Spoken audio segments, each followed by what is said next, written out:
Boss Arik, mamili ka dito ng gamit. Gagawin ko yung topic. Ano? Bote. Yung? Bote, yung bote. Yung bote. Kasi kanina, Sige nga. nilalait mo yung flow ko. Pakshit ka.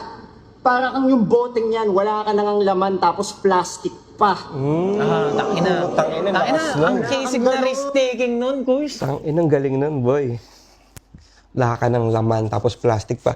Doon ako na, sa mga simile na hindi lang isang quality yung kinukumpara. Kasi di ba, parang bote na to, plastic pa, isa lang, di ba? Madali Pero yun. yung wala ka ng laman, tapos plastic pa, tapos freestyle. Which is, kung kung talagang freestyle yon o premeditated, equally impressive eh. Dahil kung paano niya, para siyang naging, kung yung bote talaga yung niya, kung ready yung rhyme na yun, and kung bote talaga yung gusto niyang i-rhyme, ang ganda kung paano niya subconsciously napasabi si Enigma na yung bote yung sasabihin niya.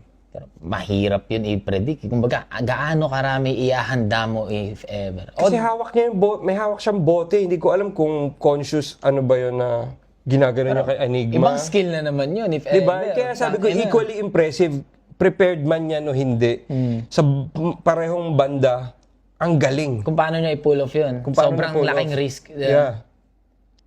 Ang galing doon. magaling, maganda Puta, yun. pwedeng pang nakaw ng round yun. Tsaka kinakabahan nga ako para sa kanya eh. Na, alam mo yun, mag-setup ka na freestyle, magbanggit ka na Tapos isipin mo kung hindi mag-landing yun, parang... Kaya nga, kasi kanina may mga hindi na siya bumenta na medyo shaky yung structure ng third round niya eh.